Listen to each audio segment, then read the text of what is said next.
오늘 우리에게 주신 하나님의 말씀은 빌립보서 2장 5절에서 8절 말씀입니다. 빌립보서 2장 신약성경 319쪽에 있습니다. 신약성경 319쪽 빌립보서 2장 5절에서 9절 말씀입니다. 8절 말씀입니다.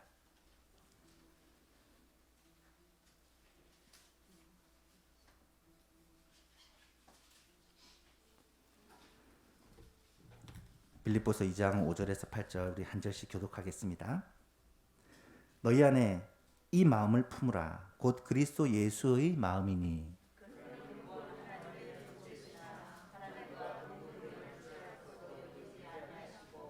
오히려 자기를 비워 종의 형체를 가지사 사람들과 같이 되셨고 죽기까지 복종하셨으니 곧 십자가의 죽으심이라. 아멘. 올해 우리 교회가 회복이라는 주제를 가지고 코로나로부터 또 영적 침체로부터 우리 안이랑 신앙생활로부터 회복을 하자라는 주제로 한 해를 출발합니다. 예배를 회복하고 말씀을 회복하고 사명을 회복하는 석 달을 보내고 4월에는 훈련을 회복합시다라는 주제로 함께 말씀을 나누고 있습니다. 지난 시간에 우리는 경건의 훈련을 꼭 회복해야 된다라고 말씀을 드렸죠. 경건이란 것이 무엇입니까? 경건은 하나님과의 관계다라고 설명을 했습니다. 개인적으로 이 경건을 정의하기를 하나님께로 한 걸음 더 가까이 나아가는 것을 경건이라고 그렇게 말씀을 드렸죠. 여러분, 경건의 훈련이 무엇이겠습니까? 하나님께로 더 가까이, 조금 더 가까이 다가가는 것이 경건입니다. 경건의 훈련이죠. 경건의 훈련을 한다는 것은 하나님과 더 가까워지는 것입니다. 우리의 삶이 그리스도와 더 가까워지는 것, 하나님과 친밀한 관계를 누리는 것이 경건의 훈련이다라고 말씀을 드릴 수 있습니다. 성도에게 있어서는 하나님과 가까워지는 것처럼 큰 복이 없습니다. 하나님과 가까워지면 우리는 마음의 기쁨과 평안을 누릴 수 있고 우리의 삶에 하나님이 주시는 축복과 형통을 맛볼 수가 있기 때문입니다. 경건의 훈련을 위해서 디모데서 4장 말씀으로 말씀을 드렸는데요. 망령되고 허탄한 신화를 버리고 경건에 이르도록 내 자신을 연단하라. 육체의 연단은 약간의 유익이 있으나 경건은 범사에 유익하니 금생과 내색에 약속이 있다라는 말씀을 나누었죠. 이 말씀을 통해서 우리에게 주시는 메시지가 무엇이었습니까? 경건의 훈련은 무엇보다도 말씀과 기도의 훈련이다라고 말씀드렸습니다. 말씀과 기도를 통해 하나님과 가까워지는 것이다. 그래서 이 경건의 훈련은 한 번 하고 끝나는 것이 아니라 매일매일 습관이 되어야 되고 이것이 우리의 삶에 정착이 되어야 된다라고 말씀을 드렸고요.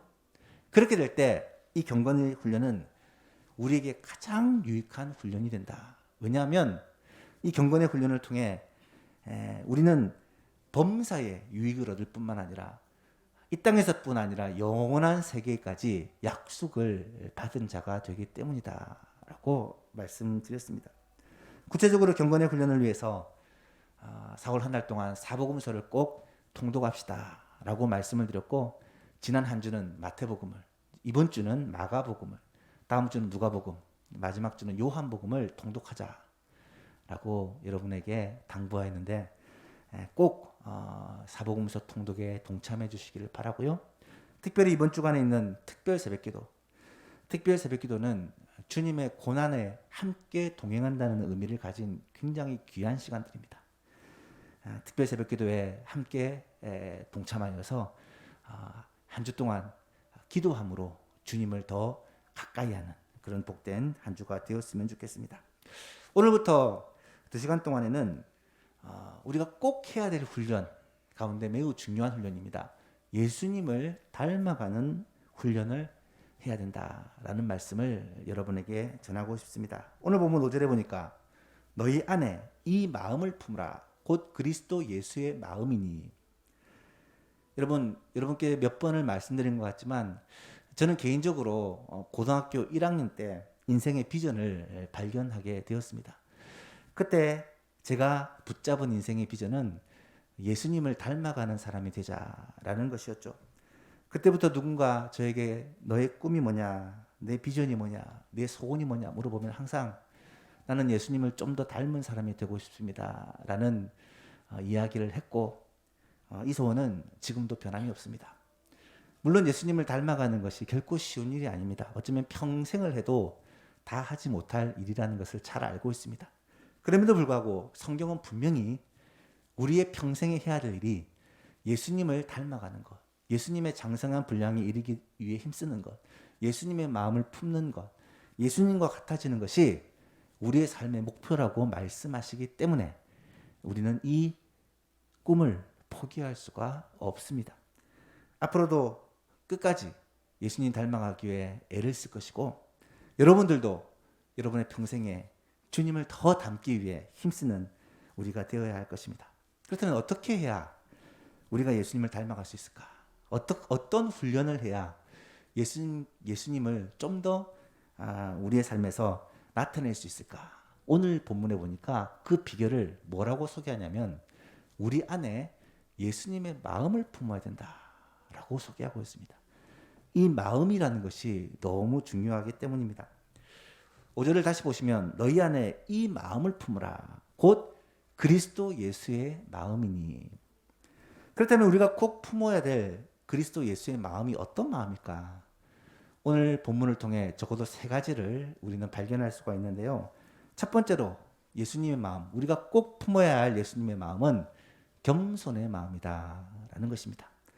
본문을 다시 한번 보십시오. 너희 안에 이 마음을 품으라 곧 그리스도 예수의 마음이니 그는, 예수님은 근본 하나님의 본체시나 원래 하나님이셨지만 하나님과 동등됨을 취할 것으로 여기지 아니하시고 오히려 자기를 비워 종의 형체를 가지사 사람들과 같이 되셨고, 예수님은 원래 하나님이셨는데 자기를 스스로 포기하고 사람의 모습이 되었다라는 것입니다. 사람의 모양으로 나타나사 자기를 낮추시고 죽기까지 복종하셨으니 곧 십자가에 죽으심이다. 여러분, 이것은 예수님의 겸손의 마음을 표현하는 말씀입니다. 예수님은 본래 하나님이셨지만, 하나님과 동등한 분이시지만, 하나님 자체시지만, 본체이시지만 하나님과 동등됨을 당연히 받을 것으로 여기지 않으시고 오히려 사람의 모양을 입고 낮은 자리에 오셨고, 뿐만 아니라 죽을 때까지, 죽기까지, 십자가에까지 이르셨다, 복종하셨다라고 말씀하시면서 이것이 예수님의 겸손의 마음이다라고 소개하고 있는 것입니다. 예수님의 생애를 우리가 사복음서를 통해서 계속 묵상을 하고 있는데요. 예수님의 생애를 쭉 살펴보면 예수님의 생애 전체가 겸손의 인생이었다는 것을 우리는 너무나 잘 알 수 있습니다. 실제로 예수님은 태어나실 때 목수의 아들로 태어나셨고요. 그것도 방이 없어서 말구유에서 태어나셨습니다. 예수님은 친히 말씀하시기를 나는 머리 들 곳이 없다. 새들도 보금자리가 있지만 여우도 굴이 있지만 나는 쉴 곳이 없다 라고 말씀하실 정도로 평생을 가난하게 사셨습니다. 예수님은 천대받는 나사렛 출신이었습니다. 어느 출신인지가 이 당시는 굉장히 중요한데, 나사렛이라는 곳은 사람들이 무시할 만한 그런 곳이었다는 것이죠. 뿐만 아니라 예수님은 세리와 죄인들의 친구였습니다. 세리와 죄인들이 예수님을 가까이 하고 따랐습니다. 사람들은 이것 때문에 예수님을 경멸하게 되어졌죠. 예수님은 학력이 없습니다. 특별한 교육을 받지 못했다는 말입니다. 예수님은 나 스스로 아무것도 할 수 없다라고 스스로 말씀하시고는 예수님의 평생의 모든 일들을 자신의 뜻대로 한 것이 아니라 항상 아버지의 뜻대로 순종했다라고 말씀을 하십니다. 예수님은 마지막까지 자기를 낮추셔서 결국 가장 흉악한 범죄자들을 사형시키는 십자가라는 사형틀에서 죽으셨습니다. 예수님은 평생을 겸손한 삶으로 사셨다는 것을 우리는 사복음서 묵상을 통해 알 수 있습니다. 예수님의 겸손은 특별히 기도하는 모습에서 나타납니다. 여러분, 예수님이 누구십니까? 하나님이십니다. 예수님은 전능하신 분이십니다. 전지하신 분이세요. 그런데 예수님은 평생을 기도하면서 사셨습니다. 기도는 능력이 없는 사람, 무언가 부족한 사람이 신에게 구하는 것이라고 생각하지만 예수님은 하나님이셨지만 겸손하셔서 늘 기도의 삶을 사셨다는 것입니다. 기도하지 않는 사람의 특징이 무엇인 줄 아십니까? 교만한 사람입니다.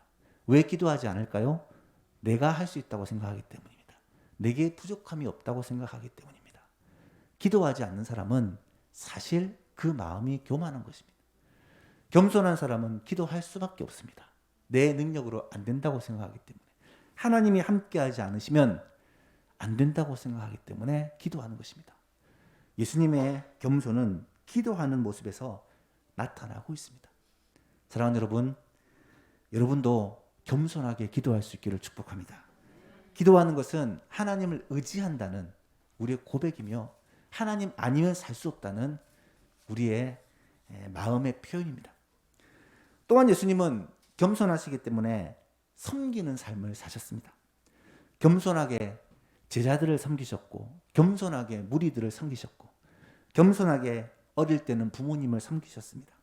예수님은 자신이 이 땅에 오신 목적이 섬기기 위해서라고 분명히 말씀하십니다. 마가복음 10장 45절에 보니까 인자가 온 것은 섬김을 받으려 함이 아니라 도리어 섬기려 하고 자기 목숨을 많은 사람의 대속물로 주려 함이다 라고 분명히 말씀하십니다. 예수님의 마음은 이처럼 겸손한 마음을 가지고 계셨습니다. 이 겸손한 마음을 오늘 본문에 보니까 우리도 품으라고 말씀하고 계십니다. 정말로 주님을 닮기를 원하십니까? 그렇다면 이 예수님의 겸손의 마음을 품기를 원합니다. 예수님은 우리에게 이 겸손의 마음을 품으라고 직접 명령하십니다. 예배 전에 제가 낭독했지만 나는 마음이 온유하고 겸손하니 나의 멍에를 메고 내게 배우라. 그리하면 너희 마음이 쉼을 얻으리니. 예수님의 마음이요 겸손한 마음이고 온유한 마음이기 때문에 이 예수님의 마음을 너희도 배우라고 말씀합니다. 이 예수님의 마음을 품고 예수님의 마음을 배우는 사람들에게는 쉼이 주어진다. 참된 안식이 주어진다 라고 말씀하고 계십니다. 이런 참된 쉼과 안식이 이 자리에 함께한 예수만 가족들에게 풍성할 수 있기를 주님의 이름으로 축복합니다. 두 번째로 우리가 꼭 품어야 될 예수님의 마음이 어떤 마음일까? 그것은 예수님의 섬김의 마음입니다. 6절부터 8절을 다시 한번 보시면 그는 근본 하나님의 본체시나 하나님과 동등됨을 취할 것으로 여기지 아니하시고 오히려 자기를 비워 종의 형체를 가지사 사람들과 같이 되셨고 사람의 모양으로 나타나사 자기를 낮추시고 죽기까지 복종하셨으니 곧 십자가에 죽으심이라. 이것은 예수님의 겸손의 마음을 표현한 것이기도 하지만 예수님의 섬김의 마음을 표현한 것입니다. 여러분 잘 보십시오. 하나님이신 예수님께서 왜 사람이 되셨을까요? 예수님께서 죄가 없으신데 왜 십자가에 가장 극악무도한 죄인을 처형하는 십자가에 달려서 죽으셨을까요? 예수님께서 이렇게 철저하게 낮아지신 이유가 무엇일까요? 그것은 바로 우리를 구원하시기 위해서입니다. 우리를 섬기시기 위해서라는 거예요. 우리를 대신해서 예수님이 십자가를 져주신 것이라는 말입니다.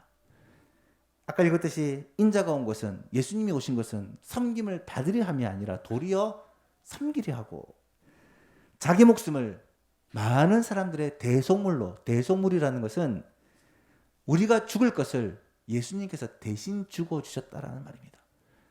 우리 죄를 대신하여 예수님께서 죽어주시기 위해 그렇게 죽기까지 복종하셨다는 말이에요. 그렇습니다. 예수님은 섬기기 위해서 이 땅에 오셨습니다. 예수님은 평생을 섬김의 삶을 사셨습니다. 예수님은 어떤 사람을 섬기셨습니까? 가난한 사람, 병든 사람, 귀신 들린 사람, 외로운 사람, 무식한 사람, 마음이 상한 사람들을 예수님은 섬기셨습니다. 예수님은 유대인으로부터 그런 자들을 가까이 하고 섬기셨기 때문에 많은 비난을 받으셔야만 했습니다. 하지만 예수님은 끝까지 그들을 섬기셨고 죄인들과 세리들의 친구가 되어 주셨습니다. 예수님은 제자들을 부르시고 그 제자들을 섬기셨습니다.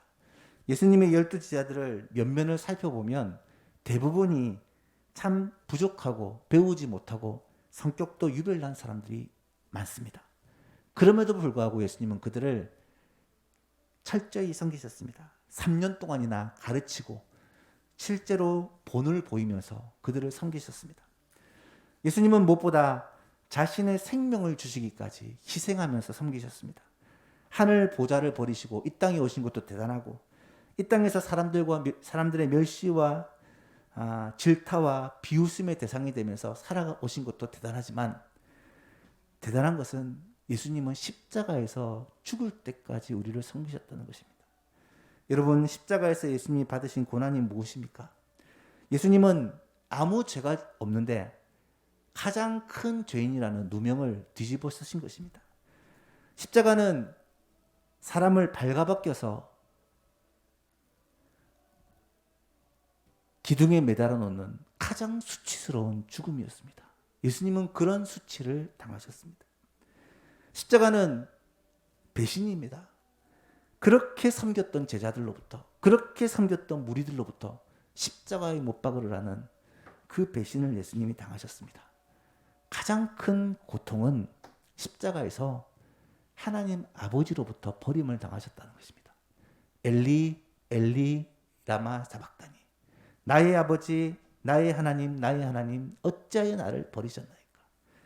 하나님도 예수님을 외면하셨고 버리셨다는 거예요.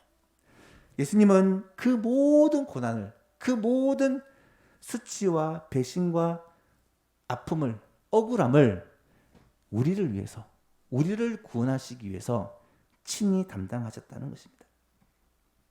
사랑하는 성도 여러분, 왜 예수님이 이런 고통을 당하셨을까요? 우리를 살리시기 위해서, 우리를 회복시키기 위해서, 우리를 건강하게 하기 위해서, 우리를 평안하게 하기 위해서, 우리에게 영원한 복을 주시기 위해서 예수님이 친히 그 모든 것을 담당하셨다는 것입니다. 이사야 53장에 보면 그가 찔림은 우리의 허물 때문이요 그가 상함은 우리의 죄악 때문이라. 그가 징계를 받음으로 우리는 평안을 누리고 그가 채찍에 맞음으로 우리는 나음을 입었도다. 예수님께서 받으신 모든 고난이 우리를 살리기 위함이라는 것입니다. 고린도후서 8장 9절에 보니까 우리 주 예수 그리스도의 은혜를 너희가 알거니와 부요하신 이로써 너희를 위하여 가난하게 되심은 그의 가난함으로 말미암아 너희를 부요하게 하려 하심이라. 우리를 부요하게 하기 위해서, 우리를 강하게 하시기 위해서, 우리를 회복되게 하기 위해서 예수님이 대신 그 모든 죄와 심판을 담당하셨다는 말씀이죠.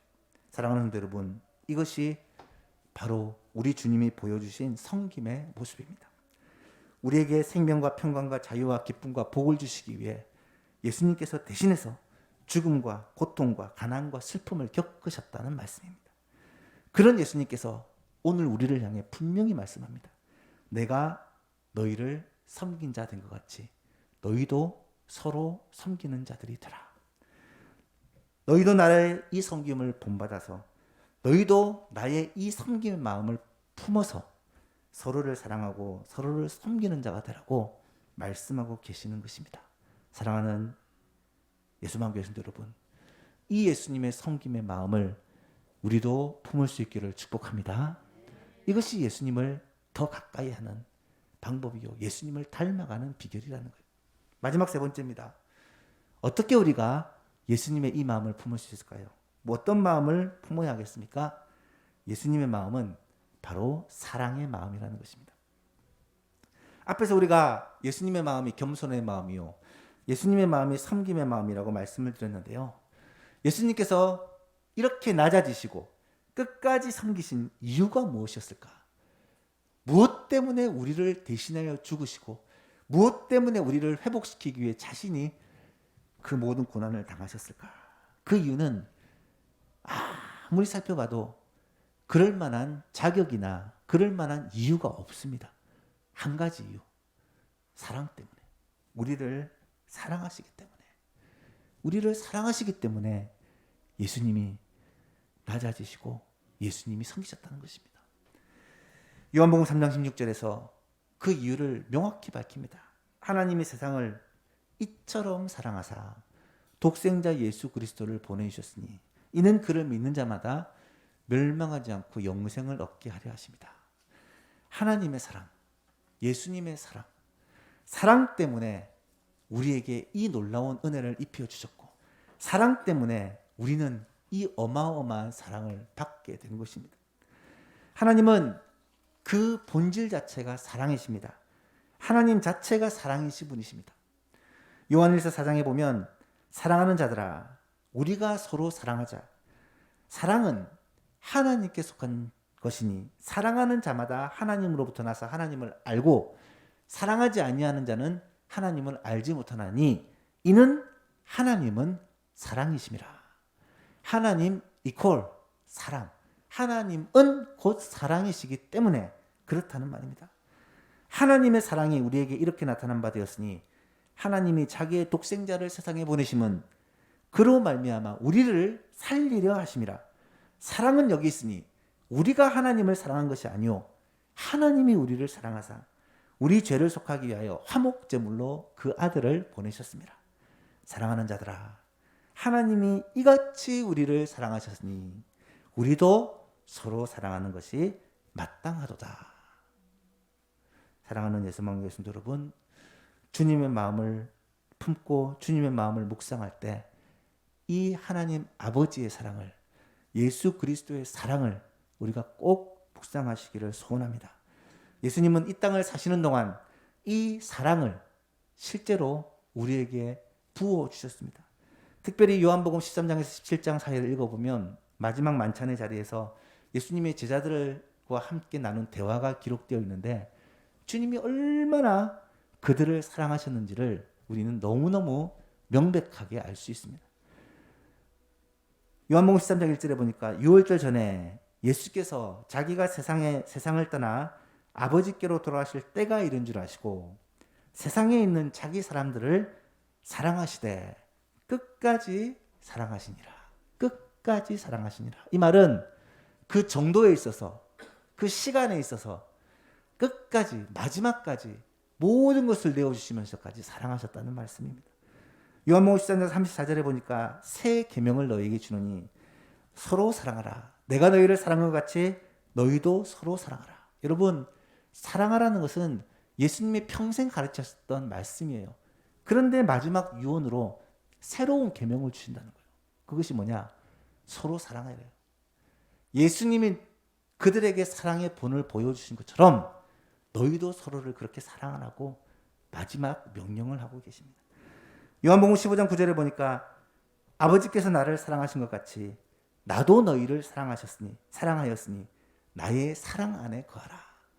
하나님 아버지께 사랑을 받은 예수님이 너희에게 사랑을 부어주었으니 너희도 이제는 이 사랑 안에 거하라 명령하고 있습니다. 요한복음 15장 12절에 보니까 내 계명은, 예수님이 우리에게 명하시는 명령은 곧 내가 너희를 사랑한 것 같이 너희도 서로 사랑하라는 이것이니라. 사랑하는 예수만 계신 여러분, 예수님은요 우리를 사랑하셔서 모든 것을 다 주셨습니다. 예수님은 우리를 사랑하셔서 자신의 생명까지 주셨습니다. 그러시고는 말씀하시기를 나에게 정말 소원이 있는데, 내게는 정말 마지막 소원이 있는데 내가 너희를 사랑한 것 같이 너희도 서로 사랑하라고 말씀하고 계십니다. 주님의 마음은 사랑의 마음입니다. 이 마음을 품은 사람이 예수님을 닮아갈 수 있습니다. 주님처럼 서로를 사랑하는 저와 여러분 될 수 있기를 주님의 이름으로 축복합니다. 말씀을 맺습니다. 예수님의 마음을 품는 것, 이것이 예수님을 닮아가는 비결입니다. 우리가 4월 한 달 동안 경건을 훈련하고 또 예수님을 닮아가는 훈련을 하기를 원합니다. 예수님을 닮아가기 위해서는 주님의 마음을 품어야 되는데 그 주님의 마음은 겸손의 마음이요, 섬김의 마음이요, 사랑의 마음이다. 오늘 본문을 통하여 여러분과 함께 나누었습니다. 여러분 이 말씀을 꼭 기억하며 예수님이 겸손하게 섬김으로 사랑하셨듯이 저와 여러분도 겸손하게 섬김으로 서로를 사랑하는 놀라운 한 주간이 될 수 있기를 주님의 이름으로 축복합니다.